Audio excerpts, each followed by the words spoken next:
Welcome back to Recap Central. Today I'm going to explain a sci-fi film called Sputnik. Spoilers ahead. In 1983, aboard a spaceship, two astronauts are returning to Earth. As they enter the atmosphere, all of a sudden they experience turbulences. One of the men notices something moving outside. They land in Kazakhstan. A man finds the ship. He sees one of the men is dead with his head exploded. The other one is barely alive and his eyes have turned completely black. At a research institute in Moscow, a doctor named Tatiana is under trial. Her methods are being questioned because she saved a boy's life by holding him underwater for over a minute until his brain ran out of oxygen. Even though she saved him, the boy's mom and other doctors think her methods were extreme. They want to impose a penalty on her. She stands her ground, stating she took a necessary risk. When the trial is over, Colonel Semiradov approaches her. He is impressed with her work and offers a project. He informs her it will be in Kazakhstan at a top-secret facility. If she accepts, he will take away the penalty. She agrees to join his team. On the way over, the colonel informs her she will work on the astronaut Konstantin. He has amnesia and they can't release him yet. They arrive at the facility. The research director, Dr. Yan, is speaking to Konstantin. The doctor is frustrated with the lack of progress and not knowing what is happening with Konstantin. Yan leaves the room and meets Tatiana. She enters the room next. Konstantin likes her. They start speaking. She sees he has a nesting doll. He explains he doesn't remember what happened before coming back to Earth. After that, Tatiana concludes he has PTSD and being in the facility is affecting him. She is taken to her room and she will return to Moscow the next day. That night she can't sleep and goes for a run. She bumps into an inmate who's working. He helps her up but doesn't let go of her hand. Another inmate separates them. Semiradov goes to Tatiana's room to bring her to the lab. He's going to show her why they really brought her there. They show her Konstantin's room. His room gets sealed. Konstantin starts shaking and creature comes out of his mouth. A shocked Tatiana observes from outside the room. She's terrified by the situation. Semiradov explains to her that the creature is using Konstantin as its host. It comes out every night and he can't remember. The longer it stays in him, the more his body will deteriorate. She needs to find a safe way to separate them. After hearing this, Tatiana decides to stay longer at the facility. She starts performing tests and analyzing the data already collected on Konstantin. They make progress and keep learning about the creature.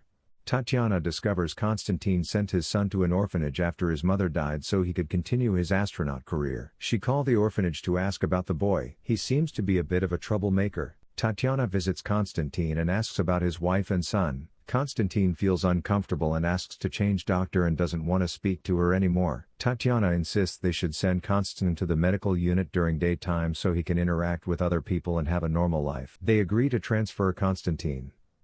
He is placed in a room with a television. He watches news about him and his partner that make him angry. Tatiana enters the room. She moved him to see his reaction to stress. As she is leaving, Konstantin tells her he only heard about his son and his mother's death a week before the mission. He asks what they want from him but she can't tell him.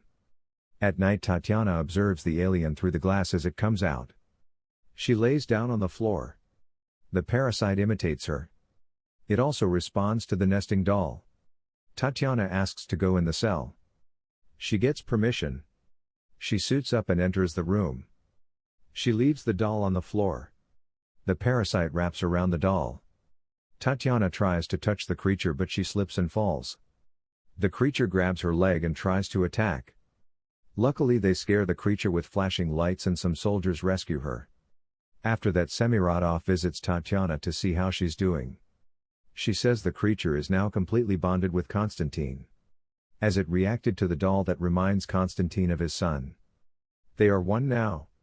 She suggests moving Konstantin to Moscow for more research and better resources. Semiradov has been falsifying reports and hasn't informed his superiors yet to keep Konstantin at the facility.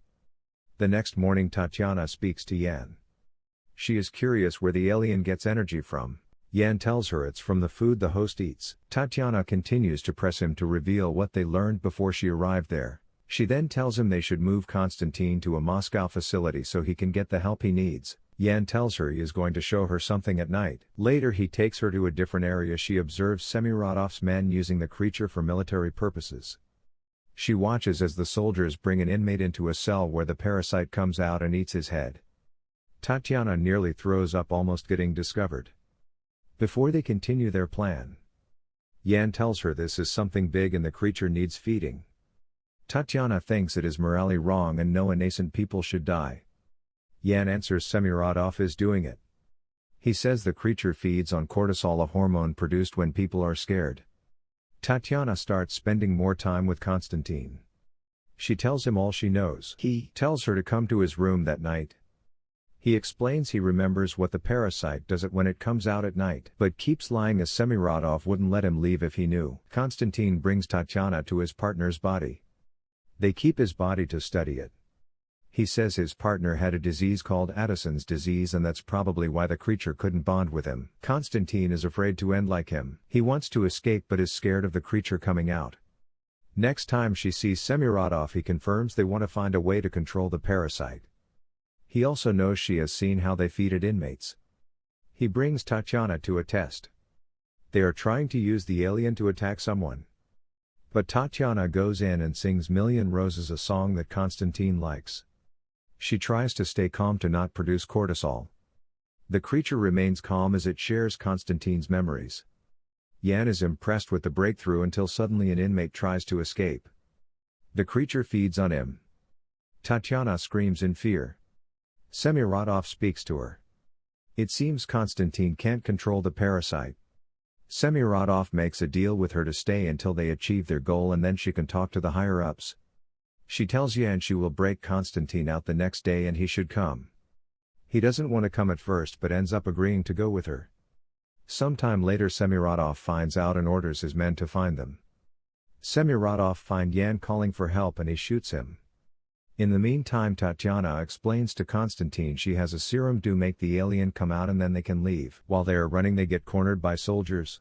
Konstantin injects the serum and the creature comes out and attacks the soldiers, giving them time to escape. Tatiana and Konstantin escape but the creature gets shot by Semiradov. Konstantin feels it and gets sick. They stop and Semiradov catches up to them. He brings the creature in a cage. He says that the alien and Konstantin are fully bonded and can't be separated and she made a mistake. He tries to kill her. But Konstantin starts controlling the creature and attacks the soldiers, killing them. He then chops off Semiradov's head. After that the creature goes back inside Konstantin's body and he gets better. As more agents arrive, Tatiana tells him they will find a solution and it will be okay. But Konstantin has a better solution. He shoots himself. To contain the parasite, Tatiana is devastated. She then visits the orphanage and adopts Konstantin's son.